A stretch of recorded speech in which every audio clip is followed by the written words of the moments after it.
Bangladesh. Tune in 3 till 6 in the morning. Sounds of a chilling 102.9. Radio stations are creating increasing problems. They've turned the tops and tower blocks into fortresses. Once this was a typical high-rise. Now it's a pirate's fortress protected by 3 tons of concrete. Maximum boost going out to the lovely lady like Tara. That's coming from the Swift. You know who you are, feeling that vibe.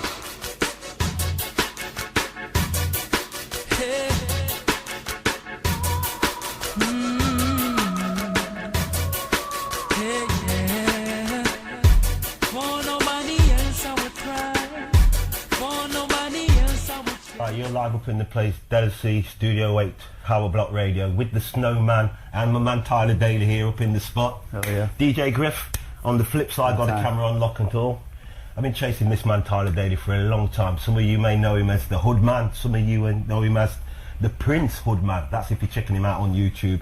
And also, he knows himself as the Prince of Thieves. Yeah. That's if you go deep enough anyway. They say I'm underground, 'cause I ain't got that London sound. And I'm from Manny, not London town. I don't really do the grind thing, but I do shine. I'm a new kind of MC, spitting that blue swine with a northern twang, northern slang. They thought I'd blow up. So Tyler, come on man, how did it all start for you, you know what I mean? Basically, as long as I can remember, I've always just been mad into music, the music that my mum and dad was playing or my gran was playing, family members really. I just absorbed it from an early age and just took to it straight away. You like me, you have that little stack of records and while mum and dad doing stuff, putting tunes yeah, on. everything, like from having tapes, you know, recording what was on radio and making my own mixtapes, from recording my own vocal and then putting another tape in and recording that over that and this over. Yeah, madness, everything. Like I've been through everything. And then when mini disc finally hit, now you thought, yo, my time's come out. And even now, when I still go around my mama's house, I have a quick flip through her records and think, yo, I remember that. And every now and then, myself in my car play some of their old tunes. I don't know, they kind of make you feel like you got a little bit of home again, innit? Yeah, no, definitely. I think, like today, I took my daughter to Gulliver's World, sunny day. But yeah.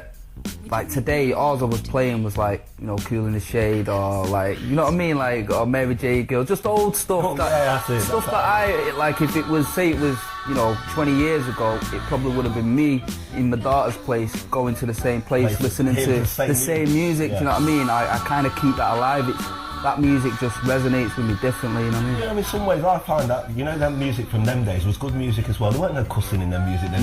It was a real happy love thing then, weren't it, really? Definitely. It's only as time got on and, like, America got angry and then we kind of followed suit to a certain extreme. It's very true, you know. I think we allowed the bravado and to come into the music. Like, it's like you can't have a love song anymore, like, not a true love song where you... It's like, for me, my whole thing as an artist is to be honest. Do you know what I mean? Like honest in every way. Like I don't have to show off or have any bravado. Like you know, or say I'm the best or this is that or this. It's like I just want to be honest. Like express if it's a love song, express the emotions honestly, where people can really connect with it. They might not admit it in front of their friends, but when they're at home and they're listening to it, they get it. Do you know what I mean? That's how a man sing his love song. Yeah, man, exactly, man. There ain't really none of that about anymore. Do you know what I mean? I mean, I've seen you out at gigs, and I know the kind of person you are when you're off the stage and you're just like in the background. You're not bigging up yourself or anything. But we'll come back to that now. So, from you listening to all that music at a young age, then all of a sudden, where did it kick off? Where did all this start from, really? But you know, from outside the house, not in the house. Where did it all start? Yeah, well, obviously, like my parents knowing I was heavily into music anyway.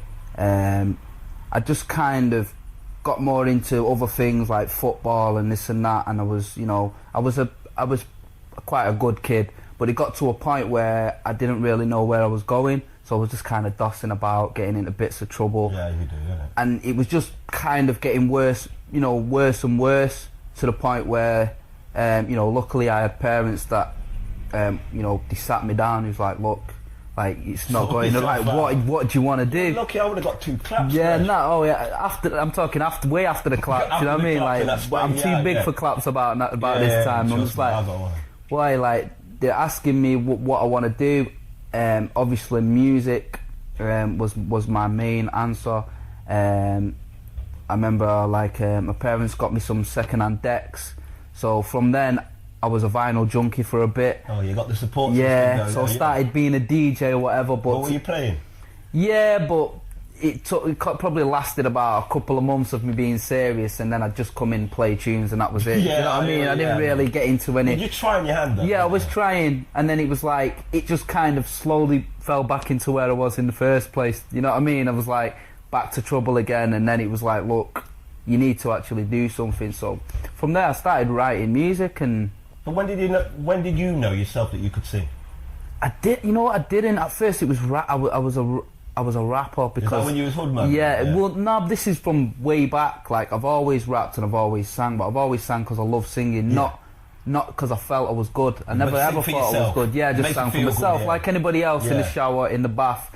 But I always rapped. I always knew I could rap because at a young age I was writing raps and, you know, copying raps that not other kids could do at that age. So I always knew I had a talent for that kind of thing.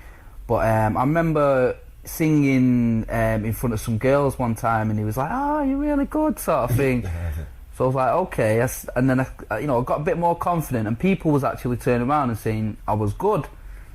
So now I remember telling my parents that, yeah, I want to sing, and he was like, yeah, you want to rap? I said, nah, I want to sing as well. Yeah. And he just bust out laughing. It was like, you can't sing, like, we've heard you in the shower, like, you sound terrible. You know, like, you know, without I think he was trying to be honest, like, you know, so many parents would just let the kids get on with it, but, like, you know, I suppose he was wrong, man. Because it seems like, innit? Because for me, I know that you was on Radio 1 Record of the Week for 2 weeks. I mean, that's some big exposure there. How did she pick you up, even? Well, Sarah Jane and a few of them down there have really been supportive. Just basically because they know I've been around for quite a while. You've done the work. And you know, behind the scenes, I've been putting in the work, doing small gigs for so long. And people have kind of always had me there. You know, I've been on the boundaries, but you know, I've not took that step across. I've not really had the look as far as management and labels and this and that. Nothing good's really come my way without being disrespectful to anybody. Just things didn't work out. Do you know what I mean? So yeah, that's basically it. I think secretly a lot of people have been rooting for me. Do you know what I mean? Yeah, so, I think from what I see on Twitter, from what I see when I go to see you and you're on the concert, if it was at the right spot, the right 1 minute of time, to put you there. I don't know if it's like somebody's filming something else and they catch you, or somebody with the name is big enough to stand up and make you go further, that you can probably get to where you need to be. Yeah. So anyway, we've got to the point now. You spoke to your parents about you wanting to sing. Mum and Dad have gone, yeah, boy, get a job. You know, that kind of thing there they want to do. But what made you still push on? Again, I have to, you know, thank my parents again. They offered to pay to get me in some kind of studio if I could find somewhere where I could record for a decent enough price. So basically, I got a group of my friends that we'd been writing raps together, you know, like kids do now. Yeah, as you do, and we basically wrote a couple of tracks and found a studio and got in there and recording. I never really knew. I don't think many kids back then anyway knew how easy it was to access a studio. Not saying it was easy, because it wasn't easy in the first place, but just how to go about it, you know what I mean? And I didn't, luckily, you know, obviously, like I said, just having parents that was there, where a lot of people around me didn't have that same kind of support system. They, you know, they paid for me and my friends to go in the studio and basically cut a CD. Man. You can't diss. I could never diss that. No one could knock that. That's where it all started. As far as listening back, I'm thinking, you know what, this is what I want to do. It wasn't great, but everybody who we played it to loved it. Off the back of that, we set up our own gig in a local pub. We got all our friends and family to come and to, you know, leave a little bit of money to come in. Next minute, we bought equipment to rehearse. We basically just kept snowballing it, and we was doing local gigs for family and friends and making money that way, making a name that way. So when did the Dubplate Dramas come along? That was much later. That was just really a random thing. What the hell are you doing here? Yo, D, man, I need to stay tonight. What you need to do is go back to Manchester. That's what you need to do. Yo, if I go now, the next time you see me, it's gonna be my funeral, cuz. Please, man. Was it just like something? Just went to an audition because of that. No, I went to an audition. An agent, someone who was helping me at the time, career-wise, knew an agent that was sending their people to this audition, and they said because it had music in it, they said, "What about any of your artists? Do they fancy going down?" We all went down, and I just basically got in there. Yeah, I think like I was nervous. I remember getting the piece of paper. I didn't even get time to go through it, and I remember reading the script, and I could sense it wasn't going that well. Yeah. And then he told me to improvise, and then from the improvisation, that's what when you became you. I actually walked out in my head knowing that I'd got a part in it, because there wasn't no Mancunians in there. So I knew I was in it though. You should be able to do some more of that in the future, you know, like Ashley Walters is doing in a minute. I'd love to, yeah. I mean, through circumstances, there should have been more to come after that, but you know, things happened, and I kind of had to go back, and I basically spent a year or two out of the industry altogether, more or less. You know what I mean? But yeah, I'd love to get back into the acting. I think that'll come. I think as soon as you break that there and they know who you are from the time being, the parts will pop in. Yeah. Eventually, they're going to be looking for new role models to put in these places, like they've done with Ashley Walters. Yeah. You're probably the next generation. No, definitely. There's a film called Freshers that I've got a part in, which it should be out. See that scoop. So look out for Freshers. Freshers is going to be a massive film. It's going to have a lot of like the UK urban artists in there. You know, your Dizzy Rascals and this and that. It's going to be a big production. So I won't say too much more. Yeah. It's proper. No, that's good. So, a couple of our listeners, Susan and Sarah from Macclesfield and Paulette from Manchester, asked, how did you link up with Lisa Mafia then? Basically, I knew Lisa through a friend, but I'd never actually met her, and I'd seen her about, but she'd never heard any of my music. So I remember a friend showing her the music finally, actually, and she's like, "Well, who's this?" Do you know what I mean? And like, she basically liked it. We spoke on the phone, and it was basically a done deal. Obviously, Clint as well, who's managing me at the moment. Them two basically together was just like, wow, we really like it. We had a conversation. The conversation went well. Everything they were saying, everything I was saying, just kind of, do you know what I mean? So since then, we've just been doing it. Because I know you've been working with Shotty Horror, Lunacy, Soul to Soul, Briggsy. Yeah. Who's the other one? There's a couple of others that you've done. And you know some of your early stuff when you was Hoodman, when you was rapping like Edo. No, I've done stuff for like... And I'm thinking, yo, that's deep, you know. Yeah, it's very deep. It's very deep. That's deep. That's me, and I have to shout out to Lyrican. Lyrican from Manchester as well, his art is doing well. We basically spent a lot of time together, and our humour together was really kind of, could be dark and kind of mad. And that song was kind of like not making light of it, but doing it from a perspective, from the kids' perspective. That can, you know, you're basically looking at pedos as like the ridiculous creatures that they are. You know what I mean? I'm making fun of them. Exactly. So if you haven't listened to it, check it out on YouTube. It's clever, man. It's clever. I think you've got to kind of get on the wavelength to get it. You know what I mean? But you know, the conclusion to every verse and to the song, it's very clever. Very clever. And the Lunacy. I mean, I know Snow plays the Lunacy track. On his show. He loves that one, don't he, Snowman? Yeah, he loves it. Yeah. That's through Mr. So Unique, another Manchester producer. He's killing it right now. Trust me, you're gonna see some stuff like Taylor Swift, and you're talking like Jay-Z and type of stuff. That's where our DP's going with it right now. So well, that's what you want to hear, isn't it? That's definitely more of that. With me, but you know, you're doing it. Big up to So Unique, man, and Lunacy every time. Lunacy's doing really well. He's killing the battling scene, and you know, he's got his own stuff killing it right now. So yeah, it's cool. Everything's going well. I've been doing a lot of collabs. Looking to do something with Wretch pretty soon. Did something with Sway not long ago. I saw the Wretch on the tweet. Not long ago. Just been basically putting it in. We just got a track with Romeo and Lisa Mafia. It's like kind of bringing back... I see the tweets, right, but I don't see nothing coming down my line yet. I see the tweets. You have to, you know what, you just have to... You have to make it more... I'm not sure I'm even reading more Twitter obvious. White, you know. I have to take my glasses off in my old age to make sure I can see them things on there. Yeah, man, nice. It's a mad one. I'm just getting my head around it now, but if you make it obvious who you are, then we'll definitely strengthen up that link, man. Alright, well listen now. This is how it all started for me with Tyler Daley. My other Special K shout out. took me to a concert, the 3 J's, yeah? When I come back, I said, listen, there was 3 days there, Jagged Edge, Joe and Jon B, and Jon B's back, Jon B, because he can play and sing. Definitely. Jagged Edge, there's all the muscle and all that swaying business and gold chains there, knocking people's eye out. But they still put it down. Joe, I don't know what to say about Joe. That man is slicker than the Av. He's slicker than the Av. For real. If a man went there with his girl that night, right, they must do something completely wrong on the way home to not getting on. I'm telling you. But for me, because I'm standing up there trying to just, you know, enjoy myself and that, out comes Tyler. Well, I've never seen Tyler before. I'm Tyler Daley from Manchester. I'm thinking, I wonder if Snowman knows Tyler Daley. Then I just hear this beat drop, waiting in vain, and here's this lyrics from Jermaine. I hear a Harlem pull up, and I'm like, who is this? I want to get my phone out and text Snowman. Do you know about this cat? Blah, blah. So by the time we're coming home now, in the car, all I can talk about is Tyler Daley. I need to find out more about this Tyler Daley cat. Find out what's going on.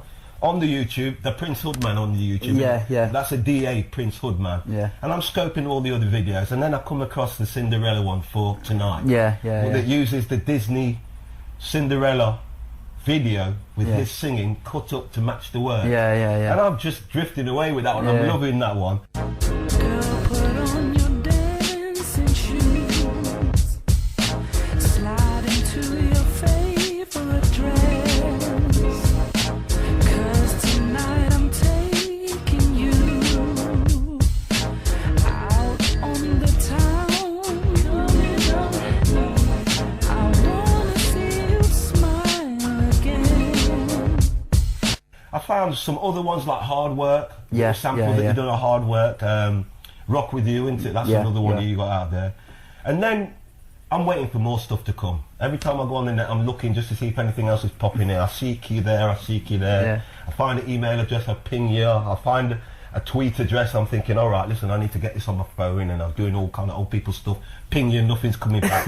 Go to Birmingham again now. SWV, who was it? SWV? Yeah, SWV. I forgot myself now. Oh, Cisco. Yeah. With the big backflip. Dru Hill, yeah. Backflip, yeah. And out comes Tyler again. I'm thinking, yo, I wonder what he's got this week.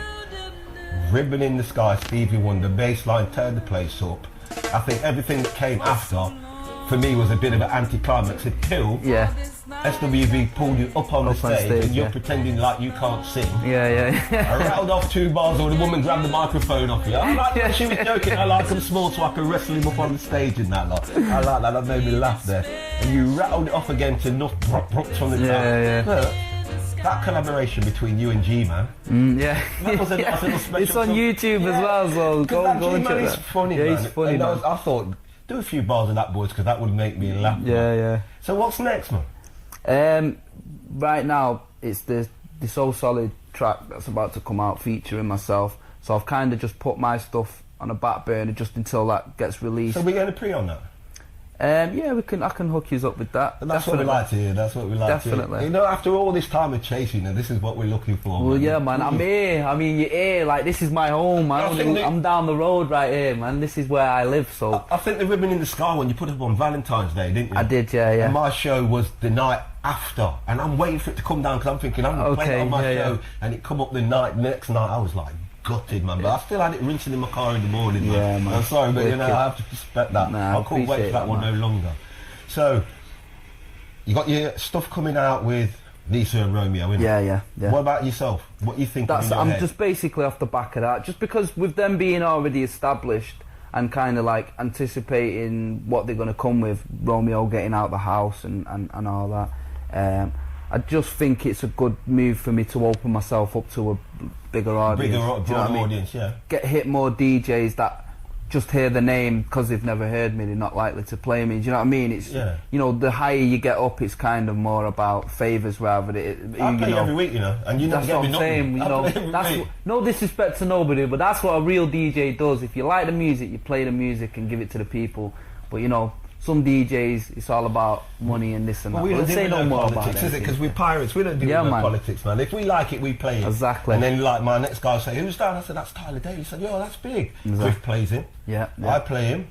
Special K plays him. Snowman, I think, squeezed out that lunacy because he's loving that one there. So we'll keep playing you as long as you keep making it. I appreciate that, man. And now, my final question for you today, right? Sugar Shell, who's one of our stalwarts on our show, she sent a question in. And you said you're a vinyl junkie, so Sugar Shell would like to know, are you a 7-inch, a 10-inch or a 12-inch vinyl junkie, man? And I don't think she means vinyl, you know. When she talks about 7, 10 and 12. Yeah, you know. I'm going to talk strictly vinyl. Yeah. That's 12 inches with a big black house stuff. Listen, my name's Daley. This is Tyler Daley. You got the Snowman and Griff up in the place. You've been in tune to Tower Block Radio live on the road. Big ups. Bless.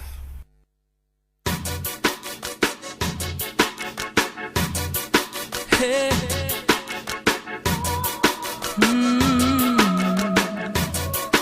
Hey, yeah. For nobody else I would cry. For nobody else I would shed a tear. For nobody else I would die. Make somebody else come disappear. Baby, you alone, you alone. Baby, you alone, you alone, yeah. Baby, you alone, you alone. Baby, you alone, you alone, yeah. For nobody else I would wait around for you to appreciate my love. For nobody else I would break. But with your gun I don't think I'm strong enough.